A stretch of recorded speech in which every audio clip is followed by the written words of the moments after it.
Greetings. In case you don't know who I am, I'm Tim DeNoble. I'm the Dean of the College of Architecture, Planning, and Design. And I was actually supposed to do a number of introductions earlier today and was running late. And I appreciate your indulgence. I wasn't running as late as Brent, but nonetheless, I appreciate David taking over those duties and so forth. I did want to say crickets already. I did want to say a few words about the Bowman Forum and give some thanks. First of all, as a dean of a wonderful college, I can't think of a more fruitful way of engagement by our friends and alumni than something structured such as the Bowman Forum that allows us to bring in incredible professionals, lots of people from a great office that's been involved for a long time. The opportunity for these professionals to mix it up with a great set of students, to trade ideas, and to set, frankly, a very lofty bar of performance. And I think it was stated earlier at one of the kind of roundup comments that, you know, how wonderful the work is, and I certainly would add my kudos to that. And part of that comes from institutional memory. Every year should be better. And, you know, as a professor, I know that I always pointed at the work my students did the previous year and said, surely you can do better than this crap. And so, sorry, but but it's certainly a way to raise the bar. Last year's work was beautiful, and this year's work is as well. And again, I just want to stress that I think one of the wonderful hallmarks of K-State College of Architecture, Planning, and Design is the engagement of professionals and a unapologetic belief in preparing people for practice and for really expanding that practice, and at the same time setting a great example of how you can help to improve education. In all those ways, I think the Bowman Forum does that. I also want to say, although there were 5 of you, and we certainly want to acknowledge Garrett, Katie, Josh, Zach, and Ryan, that there were 5 of you represented in today's presentation, that there was the entire third-year class represented. That we all know, educators know, and practitioners know, that this is a collaborative enterprise. Design is a collaborative enterprise. And even in a studio where rugged individualism carries the day, we know that the exchange of ideas between your peers is really probably the most poignant way to learn.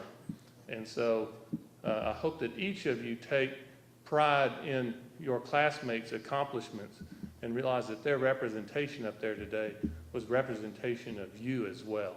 And I think that's very important that you realize that, and you should take some pride in that. Well, you know, we'll move on, but I do want to thank particularly all the folks from Bowman and Novick. We've got you know, Patrick and Brent, Aaron, Mike, Dan, Nancy, Logan. Am I missing anybody? Who's running the shop? Well, I guess it's probably time to go home anyway. But we really appreciate this, and again, appreciate the standard you've set. And I think that it's a great example also for our students to see how you can bring great practitioners who are in practice, such as our 2 representatives from Olson Kundig, to come in and spice up your firm with their presence. And again, I think that's great. I presume you're doing that. I hope you're not throwing a wrench in the works or anything. But Les and Kirsten, it's really great to have you all here. And again, talk to your, as students and as faculty, frankly, talk to some of your colleagues out there at other schools. They don't all have this opportunity. So be thankful for the opportunity and start working on those second-year students for next year, that they need to eclipse you in the coming year, and let them know how fortunate they are to have such a great institution to plug into with the Bowman Forum. So thank you, and I believe some announcements by Patrick, right? Thank you very much.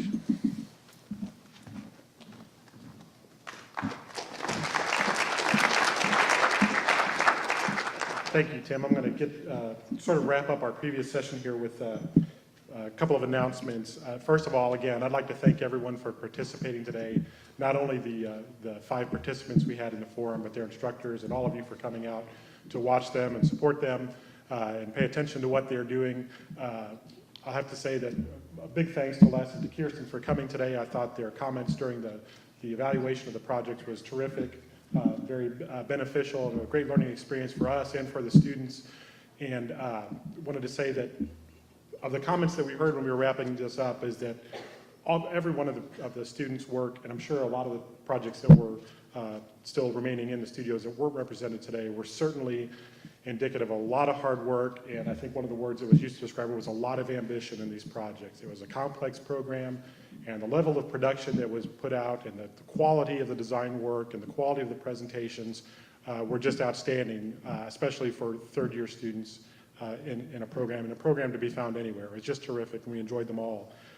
That being said, we do kind of promote this as a little bit of a competition, and we do have some levels that we're going to give out. But again, I want to stress, when we were reviewing these projects, there weren't bad things said about any of them. It came down to a matter of something that was done just a little bit better. They were all certainly terrific projects, and I think Les and Kirsten will agree with that evaluation. In the end, we felt that there were 2 levels that should be recognized in this. One that we're going to call an honorable mention, and a second that we'll call our honors. And it turns out that we felt that 2 of the projects just had a little bit more development, and I'll comment on those in just a moment. But first I want to announce our honorable mention winners, and each one of these participants will be receiving a $300 scholarship in recognition for their work. And those 3 projects belong to Zach Bodine, Josh Goldstein, and Ryan Stump. So they're honorable mention winners. If we can give them a round of applause.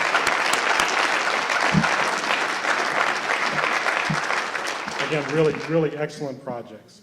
Our 2 remaining, and I guess you know who you are now, we decided to give an equal measure of award to. Both of them were outstanding for different reasons, and both projects had some similarities. We felt that the development of these projects really sort of attacked the project in somewhat similar ways in the way they treated addressing the landscape, but their development took very divergent paths, one being a very sort of sculptural and site engaging project that was formally very complex and programmatically and circulation-wise very complex. The other one treated it as a building that sat more lightly on the landscape and developed a certain level of tectonics that was just excellent to consideration for how the building would be built, and also had treated the program in a simpler but very poetic way, we felt. And those 2 people we thought excelled just a little bit above the other 2. They'll each be receiving a $750 scholarship for their outstanding efforts. And those 2 representatives are Garrett Kilbride and Katie Gallagher.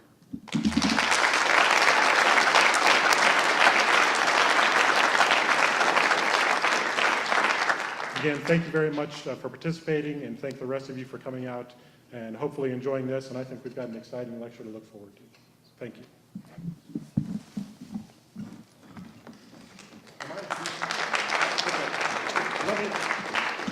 Allow me to introduce. Again, they're going to tell you more about their work. We've got the great pleasure of spending the day with Les Eerkes and Kirsten Murray today from Olson Kundig Architects. Have had a fantastic day. You're going to find out they're fantastic people, and we're all excited to hear more about their work. So Les and Kirsten, thank you very much for being here.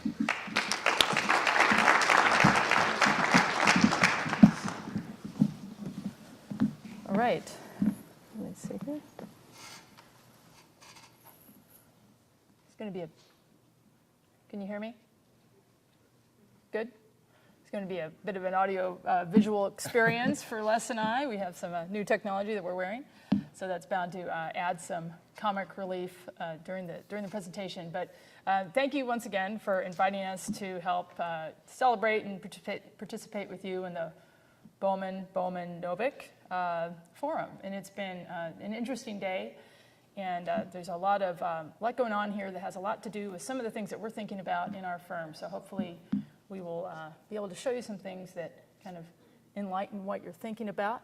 I'm Kirsten Murray, and I'm a principal and partner at Olson Kundig. And this is Les Eerkes, who is a principal in the firm as well. We have to share the microphone. We have to share the microphone.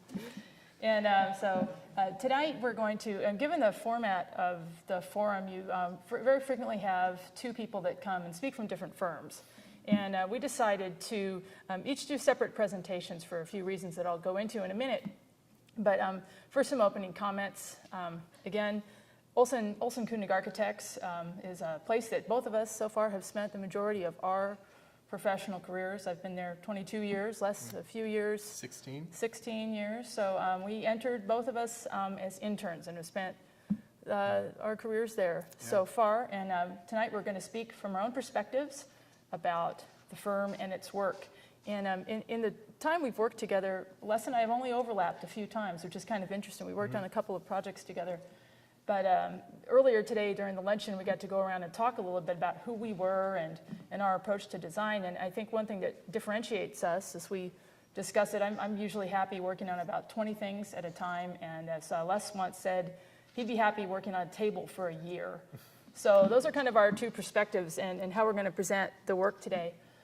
One thing to certainly acknowledge, Olson Kundig is the fifth named generation of a 40-year-old firm. And certainly there are a lot of people who are very important to the work. Jim Olson and Tom Kundig are namesakes, are leaders in the firm, and many other of our colleagues who are deeply embedded in all this work. We'll mention some of the particular ownership and authorship relationships as we go through, and a lot of times we'll use a collective we, but we're available for questions and answers at the end. Our website has a lot of detailed information about any of the particular projects as well. So from our perspective, me using the sort of the broad and scattered perspective that I enjoy about architecture in the firm, I'm going to be presenting a lot of projects very briefly and talking about some of the commonalities, the threads that give form to the work, especially around the ideas of context, craft, and how our projects adapt themselves as ideas about context and craft evolve. Les is going to talk in more detail. Yeah, and I'll be probably focusing a bit more on where Kirsten speaks to the broad strokes and how we arrive at the form. I'll be addressing how we implement and actually what that process is. So I'll talk about a couple of projects that we've done in the past that will give some context to the way that we get work done. And then I'll also talk about three projects that are using digital modeling, and we've got relationships with fabricators who use CNC cutting machines, and I can describe that process to you and how that's changing the way that we work in the firm, and maybe some observations about I think that will probably change the industry as well. Great. And we'll have an awkward microphone transfer in the middle of that. So that's how you'll know that we're switching gears, okay? I think we should time the microphone transfer. Okay. Well, so I've mentioned a couple of times today, I'm an architect. I'm not from Seattle, though Olson Kundig is a Seattle-based firm. I was actually spent most of the first part of my childhood growing up in Kansas City. And then I moved to Boulder, Colorado, where I went to school in the Rocky Mountains in the University of Colorado Boulder. And then I went to graduate school for a couple of years in Virginia. And while I was there, I happened to fall in love with the work of Alvar Aalto. The idea of a craft-based modernism in a romantic landscape was something that really that stuck to me. And when I left school, that's what I wanted to pursue. So I headed up to the Northwest and pursued, again, of that romantic landscape, that mountainous, forested, water-infused landscape. And I looked for a firm that had a clear idea about craft in the making of buildings, and I found Olson Sundberg at the time. Seattle is an interesting place, and we are, at our heart, I believe, regional architects. So understanding a few things about Seattle and the region of the Northwest, I think are critical to understanding the work we do. Seattle is an industrial maritime city. It's not a marble city. It's a brick and concrete and heavy timber city where the architecture is really functionally driven. It's also a place, as you can see to the right, and to the Space Needle and Mount Rainier. It's a place that has, dominant landmarks and icons, both in the landscape and in the built environment. And I think that that's certainly something that you'll see that informs how we organize our buildings. It's fundamentally a resource town. Both the gold rush certainly put Seattle on the map in ways, and the heavy timber industry, the logging that really was at the core and the start of Seattle's economy. And that is, that exists with us today in our building stock with an incredible use and understanding of timber. And then today in ways that we adapt and try to salvage and reuse craft and ideas that come from the industrial origins of the area. In addition, Seattle's a place that where we build boats, we blow glass. There's a heavy, deep, well-developed artisan culture, and certainly the way that materials go together and attach is a critical part of, I think, the Northwest sensibility about design. And that lends itself both to to expression in detail and to expression in the overall building. The identification of the elements of a building, its roof, its skin, its structure, how it touches the ground. These are ideas that are really something that are the core of the way we think about our work. And again, strong axial relationships and a certain fuzziness between the indoors and the outdoors in our architectures is a reoccurring theme. Both from a cultural and landscape perspective, our relationship to the Pacific Rim is also very important. An understanding that what is inside and what is outside both affects the architectural experience of a place in a certain climate that allows for living in that middle landscape, that place that's in between. But more than anything else, really, it's our weather and our climate and the diversity of things that happen in our particular region that have given a lot of influence into the ways that we've adapted architectural ideas. From the mountains to the heavy forests, to the amazing, unique water, and certainly the rain. You might have heard that it rains there, and it certainly does. It not only rains, but water's in our feet, water's deeply embedded in our soil. Water is something that's a day-to-day part of our life and experience.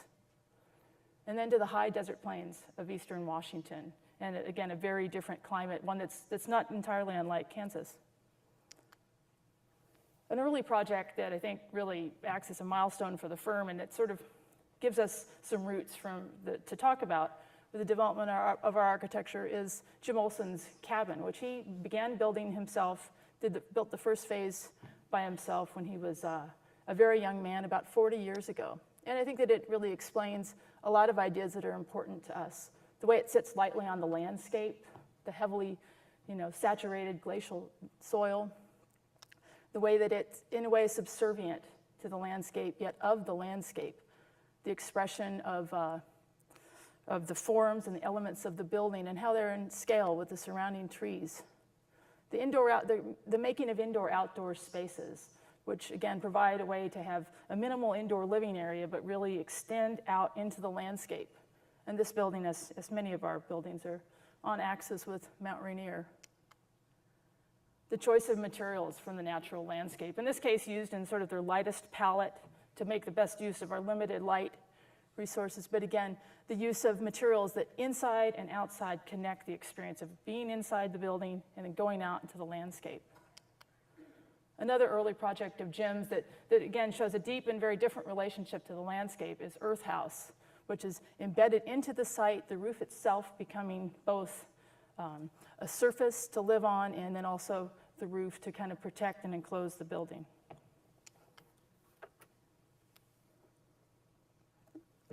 This is a project called the Tide River Cabin, which is something I had the chance to work on many years later, but that's still using and trying to draw from a lot of the same ideas that were explored in Jim's cabin years ago. It's in the rainforest, so the large sheltering roof kind of acting like a little mushroom popping up out of the forest floor to protect people inside the house, spiking and connecting to the ground in a way with a chimney that's acting like a stem. And facing and orienting itself towards the river view, and on the back, the concrete wall that is the core of the building, acting as an organizing spine that supports the stair and starts to create and drive the entry sequence. The house itself was made for a contractor out of almost entirely salvaged and found and reclaimed materials, which again were assembled to create a very simple structure that basically gives you a place to live, to sleep, to eat, in and around a fireplace, and large operable windows to allow you to really launch out into the landscape from the building, with some subtle kind of handcrafted elements to, again, help us put together pretty standard things, windows, doors, things perhaps of an ordinary nature, and treat them in an extraordinary way. In a series of projects done by a lot of people in our office, but led by Tom Kundig as the lead designer, you think this idea about how the building fits in the landscape and how it provides shelter and how it takes its form from that shelter are evident as we move, again, from the wet coastal climate into the high plains desert. This is actually a project in Mazama, Washington. It's on a floodplain, and that actually gives a lot of fuel to the design of the Delta shelter. Elevated off the ground on columns to, again, anticipate, not just the occasion, the unlikely occasion, but the probability of a flood. The building sits up off the ground. It's made of very durable materials that are allowed to weather in their natural condition. And I think, again, the very simple expression of the sheltering roof to protect from sun and from snow and rain, the very simple idea about open and closed surfaces and sort of clarity of those two things. And I think an interesting metaphor about this building is how a building can function in the way like a Gore-Tex outdoor system to allow you to ventilate and open and close, very much as you would to sort of manage your own physical comfort in the environment. This particular project, the solid panels you see are operable shutters that can be open and closed down when the building's not in use, or in the evening for thermal and sun protection during the hottest days of the summer, and again, opened up for view and natural ventilation. The outdoor porches provide exterior sleeping functions. And then again, a simple mechanism which opens and closes the shutters. And coming from the Northwest, the idea of high-tech smart homes is something that we've been working very closely with for the last, I guess, 15 or 20 years. And this and a series of projects are really, in a way, reactions to that body of our work. You know, when you take away the sensible mechanism of how you live in a space, you know, you lose something in terms of how you dwell in the landscape. So making these kinds of operable elements physical and tangible are an important part of our work. Adjacent to the Delta shelter is a cluster of little rental buildings which are called the rolling huts. Also in the floodplain, they kind of sit in the middle of the glen, a little bit like cattle. In a way, they remind me of cattle. I don't know why, or sheep, or something like that. But they sit in the landscape, and they're they're movable structures in a way. But you can see some similar ideas about the sheltering roof. And in this case, anticipating snow, there's almost a complete expression of an exoskeleton to kind of thermally separate the structure of the building from the warm kind of enclosure of the conditioned space within. And you know, the rolling huts themselves are built in an area that didn't really allow for permanent construction, and so the creation of the wheels both allows them to be movable and allows them to be, you know, built within the definition of the RV park that the property was zoned for. So they're rewriting that zoning, I believe, now. But if you would like to stay in the rolling huts, you can look at rollinghuts.com, and you can stay there. They're publicly rented. And a little bit further east into the higher, dry pine forest of Idaho, again, you see the building, you know, Chicken Point is another project which is shaped and adapted in response to its landscape. Drier this time, we're suddenly using concrete as an exterior surface, which is something that's difficult to use in the rainy Northwest. The roof overhangs are pulled in from the side and really become sunscreens as much as protection against moisture. And again, a really clear definition of the solid and the void the idea of prospect and refuge. Refuge just being the solid protecting elements of a building. So walking into the building in kind of a very protected little cavernous entry in something that's solid, much like walking into, walking between rocks in the landscape. And then turning and having an incredible view open up, this prospect view of the icon lake and the mountain in the distance. And again, the idea of collaboration, which is something Les is going to talk a little bit more, but it's difficult to talk about this project without acknowledging our longstanding relationship with Phil Turner, who is a mechanical designer, really an engineer, and this is an early collaboration with him. When we were looking for the idea of how to open this enormous window wall, he had the technology, and the technology wasn't new technology. It was actually fairly ancient technology, the idea of pulleys, of a governor, of simple, ordinary types of mechanical systems that you see in common use and things as ordinary as a bicycle were applied to make something, a multi-ton door, as easy to open as, just about anything you can imagine. She didn't do that to her leg with the door. Uh-oh. I'm supposed to upgrade my spyware antivirus right now. Cancel. What a buzzkill. Yes.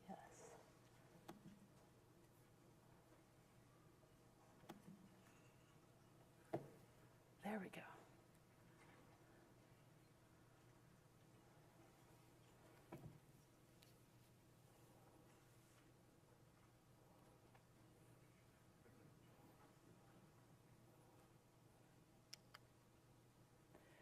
And then in the very high desert dry plains near Sun Valley, the outpost residence was built with a pretty different set of environmental considerations. We don't worry a lot about rain in this particular climate, but it's an extremely harsh climate. Sunny, hot, dry in the summer, and of course snowy and windy in the winter. Not entirely unlike the landscape that you'll be enjoying here this winter.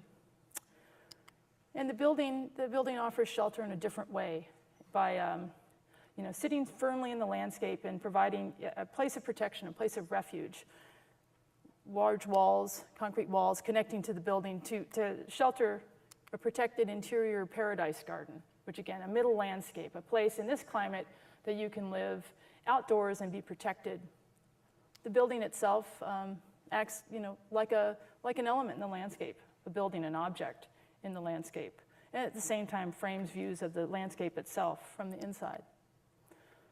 Decisions about materials and textures and colors are made intentionally to kind of connect the interior and exterior space and the light and color of the landscape.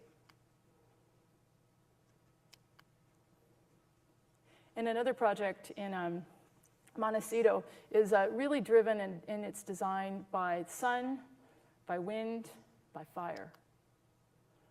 This is a house that's in fire-ravaged hills, as some of you have seen in the news. It seems like every other summer, this area burns. And in anticipation of that, a lot of decisions were made in the design of the building to protect it and to ensure its survival.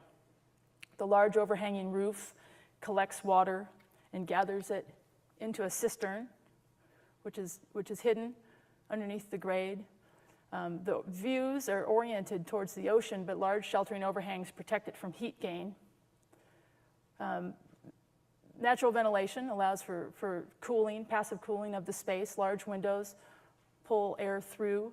And then everything is made out of non-combustible materials to withstand quick-moving fires through the property. A little Dutch door in the entry sucks the air through, again, providing natural cooling. And much as you've seen, a simple, ordinary lock set, which we normally conceal, its functions are left exposed for the viewer and the user to kind of understand the functions of the door. And on the water view side, which also happens to be the prevailing wind side and where fires typically come, we've adapted garage doors, semi-pervious garage doors to be dropped to both act as sunscreens and also to protect the house, give it some additional protection in the case of a quick-moving fire. An exterior pool is both recreational, it's also a great sink and a container for natural cooling and also for additional fire protection. And on occasionally you have to work in paradise it's a bit of a burden. But this is a project in Maui, which is actually only these 3 buildings were built. But it's a collection of buildings intended to be a living area, a master suite, and some guest suites for both personal and business use. And the idea of this relationship to the landscape was to draw from materials and colors and actual elements of the landscape, creating an anchoring set of walls out of the local red earth soil and turned into rammed earth, supporting a much lighter sort of system of structure. The forms of the roof harken back to ideas about plantation architecture and natural ventilation through roofs, but are customized to take very specific advantage of prevailing winds. And again, sitting as detached pavilions with exterior circulation between them. The window walls, again, open to really create the idea that the pavilions can be outdoor living spaces. And completely open to the views. The buildings themselves are oriented to take advantage of some particular long and distant views and prevailing winds for each of the 3 units.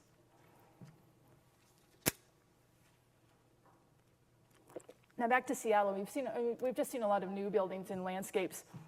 Seattle is also a place, it's a boom town. There was a resource boom early in the last century, and in the mid-century, there was a post-war boom that was about technology, it was about the creation of Boeing, it was about people returning from the war.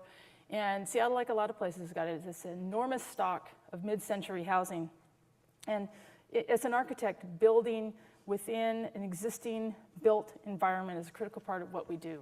Understanding how to protect and preserve an existing structure and what to do to kind of adapt and reuse it is a kind of a big part of many of our projects. This is a project I got to do a couple of years ago. A couple had purchased, again, this existing structure and had a lot of ideas about how it could have a better relationship to the landscape.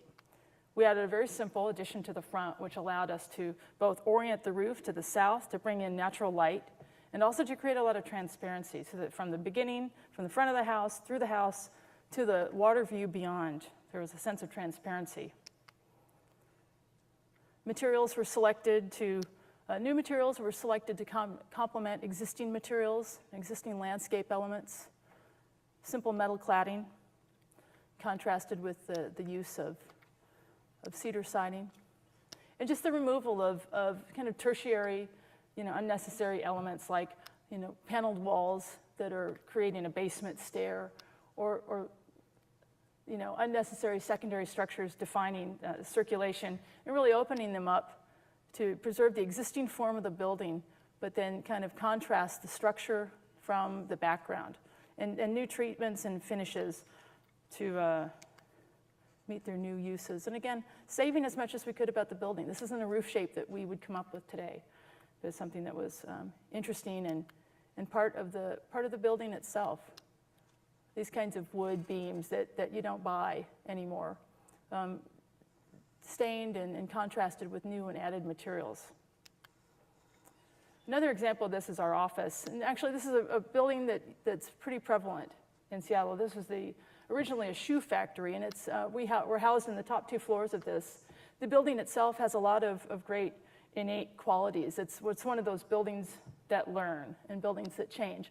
Large openings, large window openings to bring in natural light, which was a critical part of how the day-to-day work of being in a shoe factory was done in the early 1900s.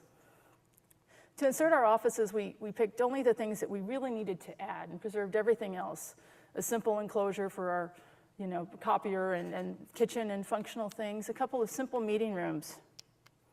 But as much as anything, it was about preserving the existing materials, which again had this tremendous innate quality to them, and contrasting them with the things that we inserted, which again were intentionally very planar and very dematerialized. One of the things we did do to insert the building was to reclaim the skylights that had been boarded up during the hysteria of World War II for the fear of night raids, and introduce a feature that does a number of things at the same time. It's a skylight that provides natural ventilation, that gives us an opportunity to cut a hole in the floor and have natural light going through the building, through both floors of our space. And again, it's our natural cooling and natural ventilation and powered, pretty passively by something that we have at our disposal, which is domestic water pressure. Domestic water fills up these hydronic pistons using old steam valve technology. And, not as quickly as this. You have to wait longer to get the roof to open. And then when the pistons empty themselves onto the roof and now water some tomato plants, which are only doing so well this year, but it's cold in the Northwest. And again, a large counterweight in the back kind of allows for the minimal amount of weight that's tipped to create this open skylight feature. Another very ordinary building type all over Seattle, the simple warehouse. This used to actually be an appliance store, and it was converted into an art gallery. We used minimal touch, a front door, and introduced some walls that both protected the art inside but allowed little glimpses into the activities and introduced soft reflected light into the art galleries, exposing the existing materials of the ceiling. In fact, in a very ordinary sense, there's not even heavy timber in this, but the texture and the materiality of the building itself contrasted with a very dematerialized sort of partition, and the introduction of a pivoting wall that allows for, innumerable different ways to configure the galleries over time. Also in downtown Seattle, this is a building that was called the Hong Yik Building. It was something that was, there are a number of these in the International District of Seattle. They were buildings that were built cooperatively by groups of, in this case, Chinese businessmen at the turn of the century. They were built to house bachelor sailors, essentially, and they were owned by a large number of families. And over the generations, the buildings fell into disrepair because of the difficulty of locating all of the different people that had an ownership in the building. The Wing Luk Museum was able to purchase this building for use as an Asian museum and cultural center. And our task, again, was to preserve and understand and preserve the innate quality of the building and introduce the things needed just to make it functional for its new use. A new entry, again, contrasting the existing structure with the new added elements for its new use, and converting what was an old, basically a light well into a primary gallery and vertical circulation, kind of connecting it and treating it more in a shared museum type of program. And then trying to preserve elements of the building completely intact to understand the way that the building was used in its early days. And then finally, the idea of context and craft goes to introducing new buildings into the existing built context. This is a museum we did in the city of Bellingham, Washington, which is a small town, college town, north of Seattle. And when we were selected to design this museum, we thought as much about the museum as something that was inserted as a civic element into the city as driven by its own program. A Capitol building on one side anchors sort of a civic boulevard, a notable sort of historic hotel. And the museum itself is holds a programmable figural outdoor space for the entire community that's kind of defined and marked by the curved light catcher wall, which separates the program from the entry space, and also acts functionally as a light baffle, as an illuminating device for the city, and as a natural ventilation method and a way to exhaust hot air and bring in moderate air into the space. And again, shapes and defines this outdoor gathering space for the city, acting as a lantern at night and sort of a symbol of the city's kind of civic commitment, and then filtering light into the galleries during the daytime. In Sun Valley, another museum takes a less tangible built context and introduces a civic element in the outskirts of a small town, and draws upon the sort of mining and agricultural history to give form to a building, to present its public face to pedestrians and to people in the town, And then again, uses some historic ideas about material and form to provide operable light shutters, which allow and protect, allow both viewing in but protect the art from sunlight. And again, the use of simple operable partitions inside to allow flexibility for the museum. In Seattle, a couple more projects, a series of projects that deal with a different kind of program.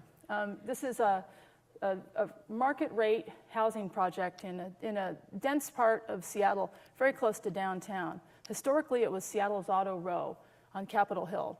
And a lot of the buildings were shaped by a warehouse type of use, again, with street-level retail, offices above, and the buildings themselves acting as billboards to people, pedestrians, and people driving by. This is where Auto Row was. And it fell into disrepair, again, a small site, left vacant because of difficult development considerations and its small, compact size. And we were asked to introduce a mixed-use building. We thought a lot about the history of Auto Row and invented a strategy to kind of harken back to the idea, when you buy a car, at least in those days, you got a limited amount of colors to pick from. And in that selection, you identify your personal taste and choice. And very much like that, we allowed the clients to select from a limited palette their own colors, expressing and kind of marking their inhabitation on the building, much like we do when we buy commodity items like cars. Individual and collective at the same time. Some other simple ideas about gathering light into small, condensed spaces to provide as much daylight from floor to ceiling and as much opening in public areas and very small private openings in bedrooms. And the idea of the context of the Auto Row also goes to the interior of the building with a small convertible feature allowing you to open up or close a bedroom to a main living area, to protect the kitchen from a gathering event when you don't want to do your dishes. And then the design of an urban RV, which is a movable element that allows people living in a small space to both have a table and a storage device.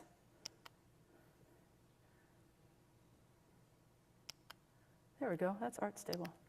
And another area of downtown, another warehouse district, which has since become a fashionable area for living and working, is Art Stable. And this is a series of projects that Tom and I collaborated on. This is a building that takes its lessons from the warehouse structures in and around it with simple concrete frame. And as you can see, this is actually a photograph of Seattle. This is what Seattle looks like. Seattle is a city that's being built, that's in motion, and that's in change. And there's something about building a building, a simple warehouse building, and anticipating it as something that's going to change and evolve over time that was central to the idea of the project. So developing a series of large operable windows that allow for people to change and adapt and reuse this building over time with a permanent crane that suggests, an understanding of that function of a building in a city. Again, so whether large art pieces or machinery or in the future, walls and new interior stud walls are being moved in and out of this alley, the building in a way anticipates its sort of mutability.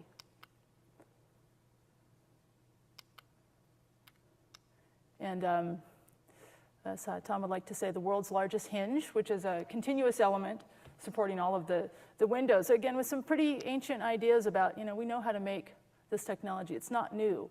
But expressing it and celebrating it is an element of the building. And the use of these things as timeless as brass bushings, which without use of oil or ball bearings kind of self-lubricate and allow these heavy doors to be opened very simply through hand mechanism.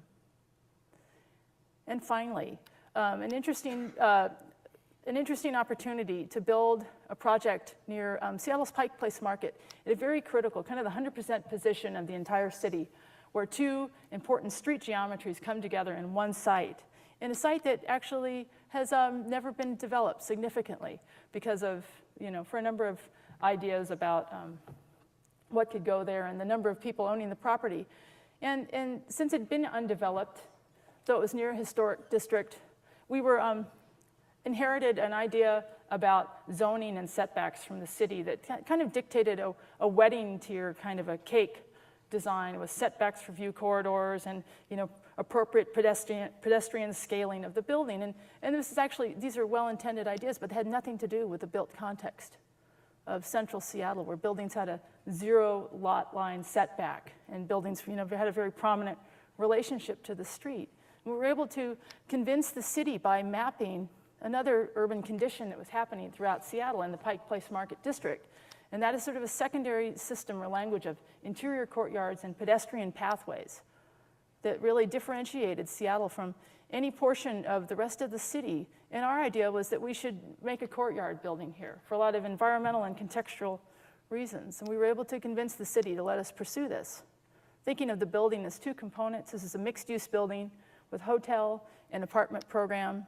The apartment itself being very much of the scale and the modulation of the existing historic buildings. Again, breaking down the super block into small, recognizable dimensions of street front. Form about being a glowing lantern, and again, sort of a landmark, a civic center for Seattle. Les?